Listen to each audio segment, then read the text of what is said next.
Hey there, welcome back to the GameDev Tavern. Make yourself nice and comfy while we create some fun games together.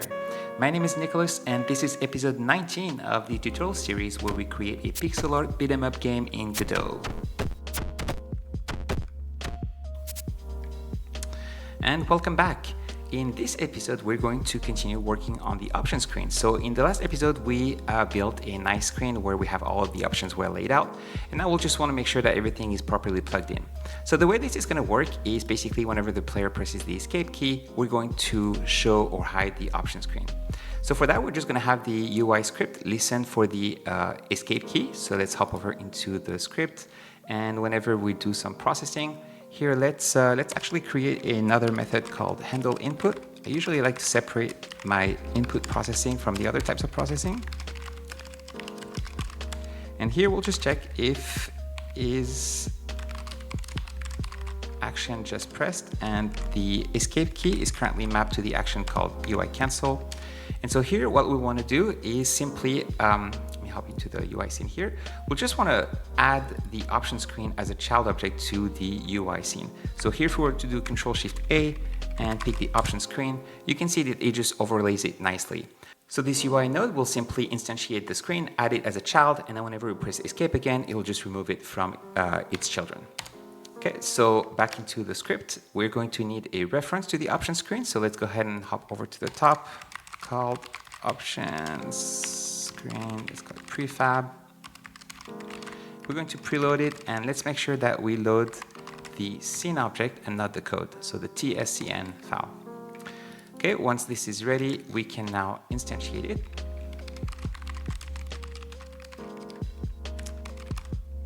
And we'll just add it as a child object. Now, if you take 1 second, try to think a little bit about what we're doing here. Try to guess what it might go wrong with this current behavior. Just take a second and then try to press F5, and we are going to press escape, and let's press escape a couple of times. And while this may seem like nothing is happening, if you look over in the remote access here, you can see that we've actually created a bunch of option screen. So we actually don't want to do exactly this. We want to modify this a little bit. We just want to have a single option screen. So one way to do this is just keep track of whether this variable has anything assigned to it or not. So we'll keep track of this as a property of the class here. So let me create a new variable, and this is of type option screen. We'll set it to 0 to start with.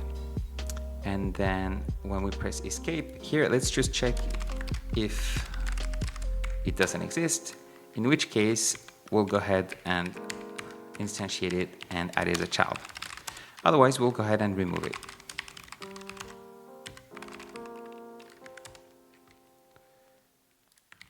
Okay, so we can try this once again, and we can press escape once, a second time, and it's actually going to remove it properly.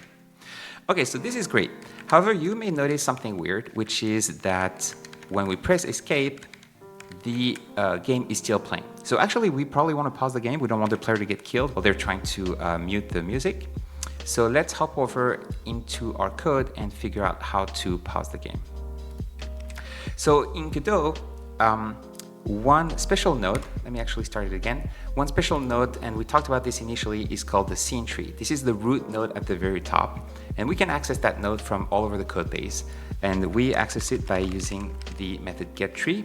And this root node has a bunch of special properties and methods. The one we're interested in is called paused. And we're going to set it to true when we add the options screen. We're going to set it to false when we remove the option screen.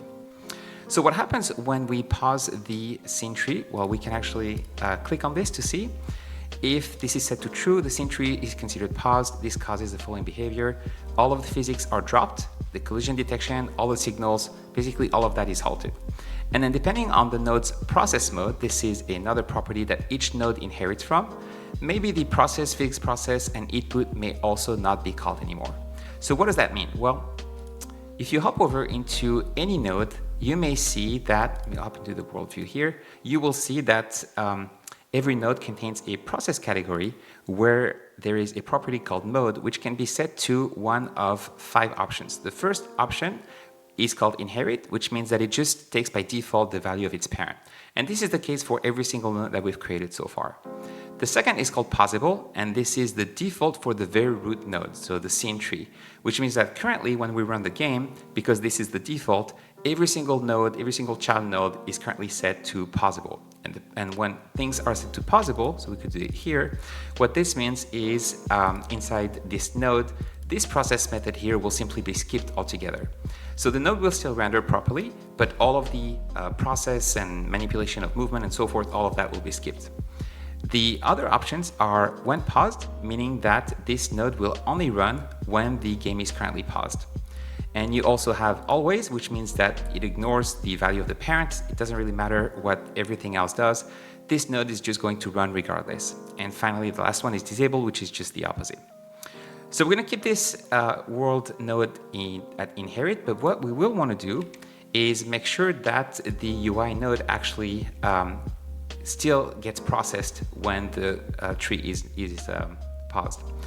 We can do a quick test here. So here, the UI view contains right now the inheritance mode, which is set to possible across the entire scene tree, which means that here, if we're to print pause and try to pause multiple times, if you press escape once, it's going to say pause. If you try to press escape again, it won't do anything. And again, the reason is because we're not going through this handle input or this process method at all anymore.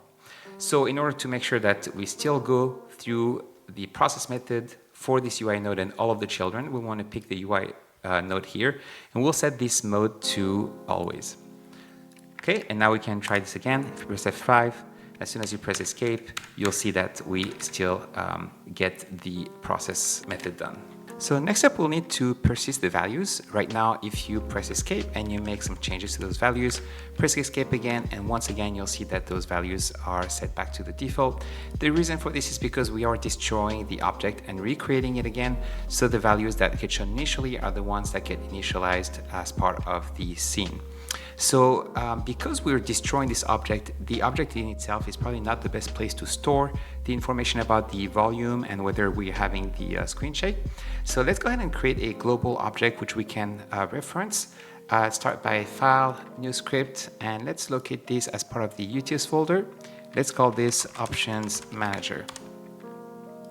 And we're going to remove all of this, and let's save it and make sure that it's part of our globals and auto-loaded. So hop over into your utils folder, find your options manager. Let's keep that same name and add it so it can be referenced from everywhere. All right, so here we're just going to be adding the 3 variables to store the various option values. So screen shake enabled, by default it will be set to true. Let's set the music volume to 5 and the sound effect volume to 5 as well. And okay, so now that we have those values here, we want to actually read those values and populate the option screen from those values. So actually, let me make this 3 just to make sure this works properly. We'll change it back to 5 after. So we can hop over into our option screen script, and whenever we are ready, here we're just refreshing which option is active. Let's also set the value for each of the controls to what we currently have stored as part of the global object. So let's do it maybe before the refresh, so it makes a little bit more sense. So here we'll want to set the value to the options manager dot music volume. Okay, we'll do the same thing for the other controls.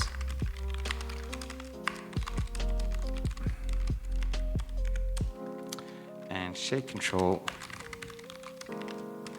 set value to options manager dot is screen shake enabled. By the way, I think this is a Boolean, whereas here we only take integers. So let's maybe transform this into ones and zeros. So enabled, if this is true, let's actually, I think we can just pass as int, and this will just transform the Boolean into 0 and 1. Okay, so this works, this should work well, so let's go ahead and try it out. So F5, and when we press escape, we now have the value. These are populated from the options manager global object. Great, so now next up what we want to do is whenever we make any changes here, we want those values to be reflected inside the options manager here. So we need a way to modify those values, and rather than access those variables directly, I'm just going to create 3 simple functions that can be accessed from all over the place. And these will be pretty straightforward. The first one is going to be called set music volume, and we'll take an integer. And for now, we're just going to set the value of the variable to this value here. We'll do the same thing for the sound effect volume.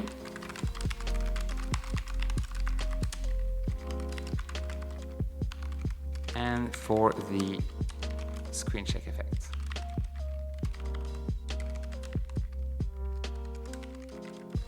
And so here we currently we'll need to pass a boolean, and is screen shake enabled equals value.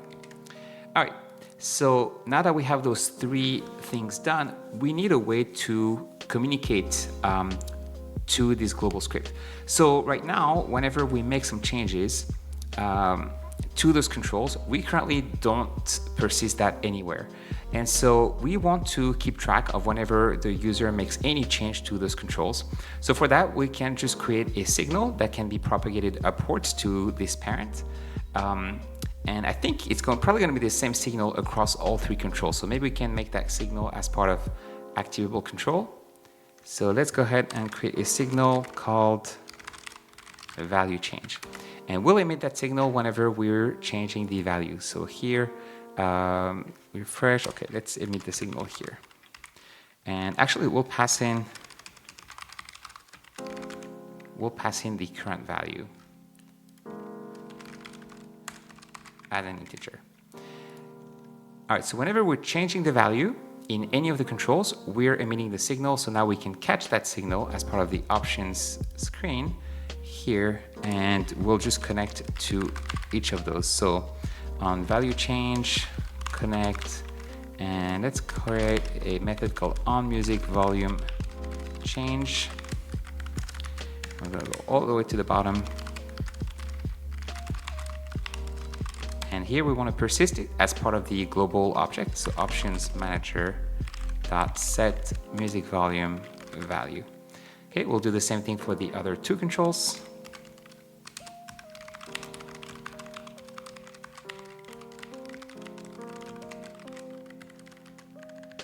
All the way to the bottom.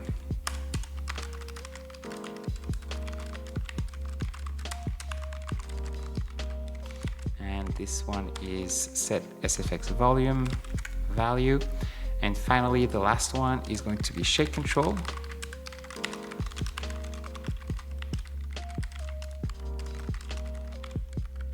Shake value change dot bind. And at the very bottom,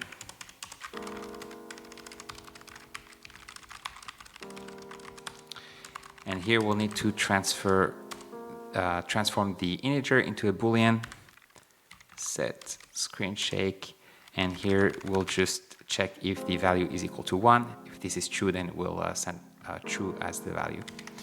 Okay, so this should persist. Let's just try it out. So if we press F5, escape, and I'm going to bring the second one to 1, second one to 6, and when we press escape again, we have those values again. Okay. So this is persisting, and every time we're recreating the option screen, we're now setting the values accordingly. So this is great. Now we just need to actually do something. So we need to actually tweak the volume of the music, the volume of the sound effect, and we need to turn off the screen shake. Also, one quick thing we need to do is plug in this return label. So let's maybe do that right away. So if you remember, this label control actually currently emits a signal on press. And we can actually, so let's see, to keep this clean, the option screen is going to listen to the signal press for the return button. And maybe the option screen can just emit its own signal to say it's ready to exit. So let's hop over into the option screen. We'll create a new signal. Let's call it exit. And here, let me bind the last control, which is return control dot press Is that not press? Activable control. Oh, I don't know why we're making activable controls here. So this is another wrench picker. This is a toggle picker. And this is a label picker. All right, so now return control should have some autocomplete for the press signal. Perfect. And we're going to connect it to on return press. Let's go all the way to the bottom with the other callbacks, and let's create this method. And here we'll just emit the signal exit. So back into our UI script. Or is UI script here?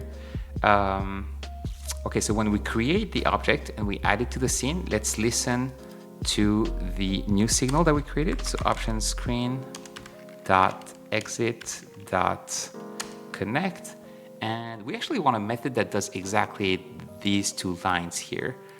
So let me create a method called unpause, and we're going to cut and paste these two lines. Let's call this unpause. So this is when we press escape, but we also want to handle when we press the return button. So here we can just connect to the unpause method. Let's try this real quick. So when I press escape, go to return, press X or C, and it just goes back to the game. All right, and with all of this UI wired up, the last remaining thing we'll need to do is just to make sure that the various options actually take effect. So let's go ahead and start with the screen shake effect. So currently we are doing some screen shake as part of the camera script. So we can hop over there. And here, before we actually start to shake the camera, let's just check if our options manager is screen shake enabled. And if that's set to true, then we'll actually start shaking. And the other option is the volume for both the sound effect and the music. So let's hop over into the options manager. And here, whenever we're setting the music and the sound effect, we'll actually want to tell Godot to lower these volumes here. So Godot has an actual class that can be used here called audio server, which is a singleton class similar to our global's options manager. So it can be called from anywhere, and it contains a method, so audio server, called set bus volume. And if you click on this, you will see here, where is it? Set bus volume here. So it takes two parameters. The first one is the index of the bus. This is bus 0, 1, 2, and then the volume in decibel. And so we'll need to specify the proper value here. Luckily for us, Godot also has a nice function that allows us to convert a floating number into a number of decibels. So here we're setting the music, so it's going to be bus number 1, and the method in question is called linear to dB. And here we just need to specify the value between 0 and 1. So we're going to take this integer and let's divide it by a float to make sure that it actually becomes a float. If you click on this, you will see that it takes a number between 0 and 1 and it returns the adjusted decibel volume. So we'll do the same thing. We'll do the same thing for the sound effects, except here we'll just want to set the bus number 2. So with that done, you could try this out. Actually, let me just do one last thing. In the option screen, one thing that I like to do is when the player moves up and down, I do like to provide some form of sound response. So here, when we refresh, let's go ahead and play the sound. So sound player dot play. We're going to be sounding a sound called click. We'll also repeat it here. And then when we're changing the sound of the volume of the sound effects, let's play the hit sound. That's probably one of the loudest ones, so it's going to be good for the player to have direct feedback. All right, so with that done, let's go ahead and try this out. Press F5. We're going to start by removing the screen shake effect, and let's set this music to maybe, let's set it to off, and we can play around with this. I'm going to set this to as high as possible, hit return, and All right, and then let's see if the screen check effect is still there. Yeah, so the screen check is gone now that the option is turned off. Let me turn it back on and return, and now the screen check is back on. Okay, this is working great. Okay, great. Let's just hop back real quick over our options manager. Let's set the default back to 5. And then one thing I noticed, which you may have found out as well, is that I find the player quite floaty whenever they attack. And I'm probably going to change this so that whenever they do a simple attack, we set the velocity to 0. This may be just a matter of preference. I'm just going to change it on my end. Feel free to change it or not change it on your end. So if we're attacking and we're pressing the attack key, let's just set the velocity to 0 here.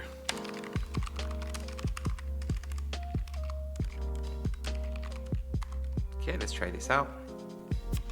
Yeah, there we go. It does feel a little bit better, but you know, it's a matter of preference. So, all right, so now that we have completed all of this, well, we can go back to our world view. And right now things are a little bit all over the place because all of the elements we've added over time as we created them, and they're currently placed in a way that was really useful for us to prototype. But whenever we actually want to properly do the level, we want to place things a little bit differently. So I'm going to hop over into the stage street, and I'm going to redo some of this so that it makes a little bit more sense from a game design perspective. So first of all, I'm going to hop over into the first checkpoint here, and I'm going to change the transform to 100 pixels. And I'm going to remove all of those enemies. And I'm going to add them one at a time. Let's just set the checkpoints for now. So the second checkpoint I'm going to set to 200. And we'll have a third checkpoint. Let me just remove this as well. And let's create a third checkpoint, which we will be placing at 330 pixels. And we'll also have additional backgrounds here. So let's call this door background. And let's add, so in your resource folder, you should find an image called bar entrance. Let's create another sprite 2D. Let's call this bar entrance. And let's drag and drop this image into the texture property, remove the offset, and we're gonna set the let's set the transform manually to 400 pixels so that it aligns properly with the right hand side of the stage. And finally, let's duplicate this node, and let's call this door entrance. And here we're going to take the bar door image, drag it here. We're going to change the transform and set this to 452 pixels. And the idea here is that at the end of the stage, once we've beaten the boss, we'll bring the user and have the user just go inside this door and go over into the second stage, which will be the inside of the bar.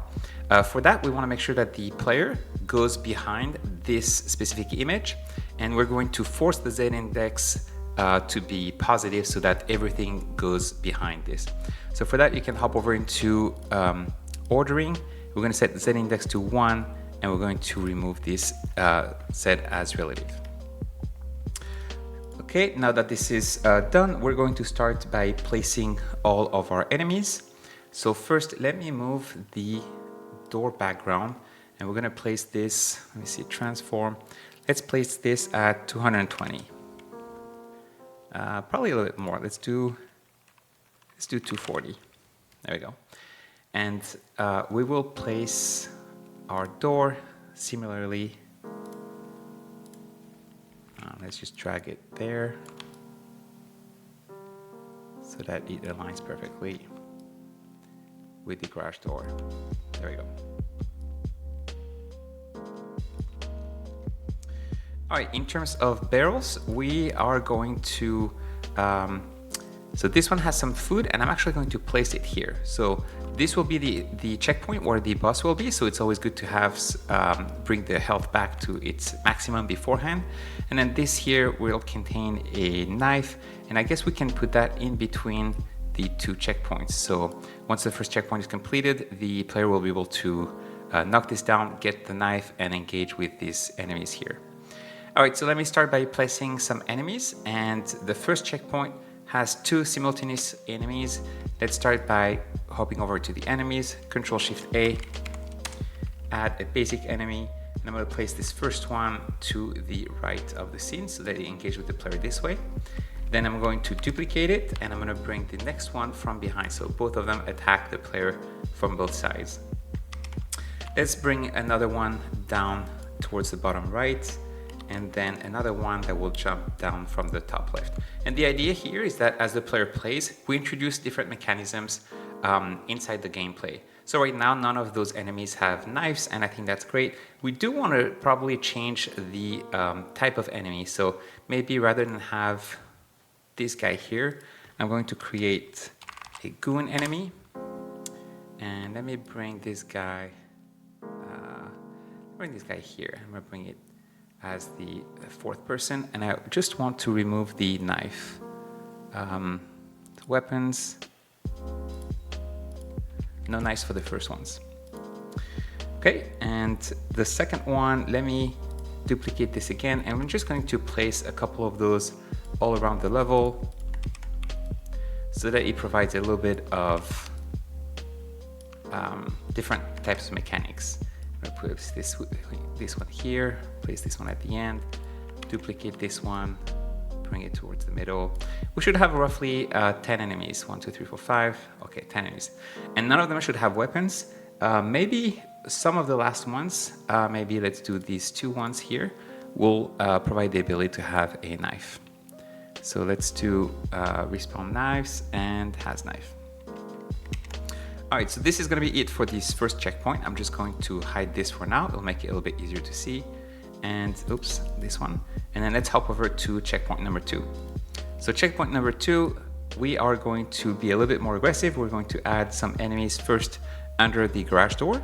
So Control-Shift-A, let's add 2 basic enemies there. One here, and another one here. And if you remember, we need to assign the enemies here. So let me just, let me remove this for now. And let me drag and drop the enemies we just created. This is the first one, and this is the second one here. Okay, and then let's have some goon enemies. Let me duplicate this person, Control-C, Control-V, and this person is going to start engaging from the right-hand side with a knife. And then let's have another one that comes up from the top without a knife, maybe without a knife initially, and then they'll just respawn one. So we can say it doesn't have a knife initially. Then let's take another basic enemy. Let's duplicate this, bring it here. Maybe we have a goon enemy with a knife inside the garage door as well. Bring this down and bring this basic enemy here in the middle. So let's add to our door. Let's increase this by 1. We're going to bring this goon enemy as part of it. All right, and let's continue to add a couple of more enemies. Let's bring this one, bring it down, and let's have him pop from the bottom. We'll have another one here. Let's have another enemy, goon enemy coming from the top, bring it from the bottom, and duplicate it, go towards the left, and then let's have maybe one enemy that has a gun. So Control-Shift-A, and this is going to be the thug enemy. And thug enemy, let's just bring, oh wait, and the thug enemy doesn't seem to have the right texture. Let me hop over into the scene and swap the character sprite here for our thug sprite. Enemy thug, there we go. Go ahead and save, come back here, and we should now have it here. This is the person that will have a gun.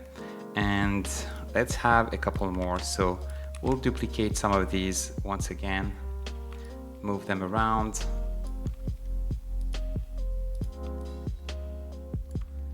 And let's create a couple more basic enemies.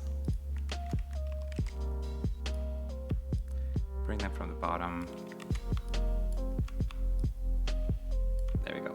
This is going to be a lot of trial and error. I mean, the more you play with it, the better, more fine-tuned you'll be able to figure out where the enemies need to be. But overall, you just want to keep the gameplay engaged. And with the player always having new things to do. Finally, the last checkpoint, we will just have a single enemy, so no need to have 3 simultaneous enemies. Let's just set it to 1. And here we're going to add our boss, Igor boss, and let's bring him towards the right hand side so that it pops into the view whenever the player reaches this point here. Okay, and with that done, let's just do a quick playtest.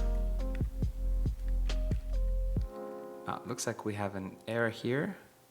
All right, and this is due to the fact that we've only provided the assigned door index to the enemy. Right now, the bosses cannot come through the doors.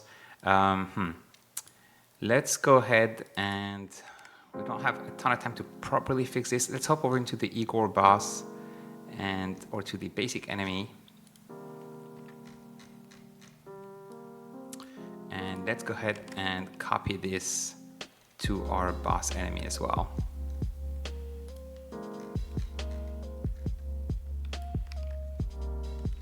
Let's try this again. All right, and okay, before we do a quick trial run, you can see that the background here is pretty bare. We're going to add a couple of fixtures to this, hopping back over into our stage. Let's see, world, stage here, 2D view. And do we have, let's see, backgrounds, world collider, checkpoints, constraint doors. Let's go back into the stage scene.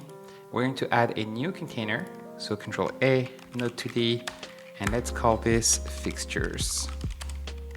Okay, and then back into the stage here, we're going to be adding a couple of decorative items. Control A, let's add a sprite 2D. Let's call this window. And then in your arts folder, locate the window image, drag it into the texture property. Make sure to remove the offset. And we're going to be placing a couple of these just by duplicating them. I'm going to keep them aligned to the top. Let's have one here.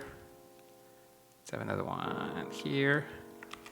Maybe 2 next to the garage door. There you go. And maybe one last one here. Finally, let's add another sprite 2D. And these are going to be rail bars.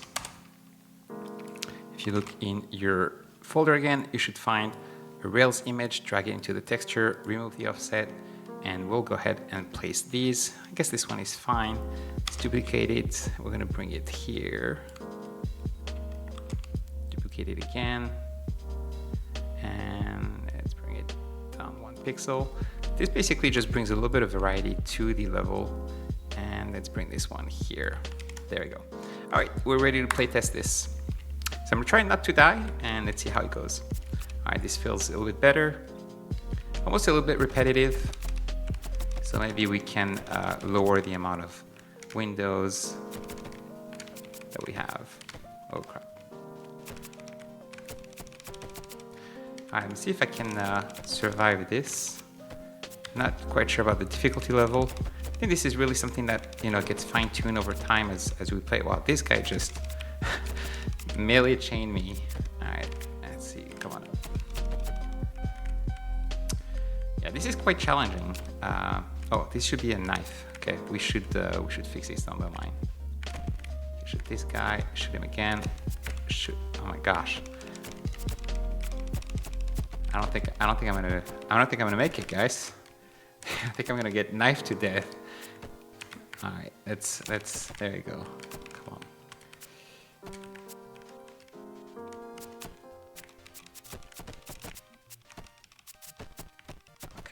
Okay. 3 knives. I thought I had removed all those knives. Oh my gosh. Okay, and then the guns. Okay, I think. Well. All right, well, we either lower the level of difficulty or we increase the health of the player or reduce the damage. I don't know. We'll need to fine-tune this a little bit. This is probably something that, will require more play tests than we currently have in store for this tutorial series. But one thing that we'll be able to do is introduce a death screen where we'll see a countdown go down to 0, provide the ability for the player to revive, and probably what we'll do is we'll just remove some points from the score. That way, not dying has some form of incentives. All right, well, we're about to reach the end of this series. Feels like we still have a few things to complete, so we'll try to move pretty fast in the next episode and try to keep it under 30 minutes. If you have any questions about this episode, please pop them below and I'll do my best to respond quickly. We're almost done with the game. Thanks so much for watching this series. If you want to support the channel, don't forget to like this video and subscribe to the channel. Once I reach 1,000 YouTube subscribers, I'll have you choose the nature of the next tutorial series. Time to take a quick break and I'll see you in the last episode. Cheers!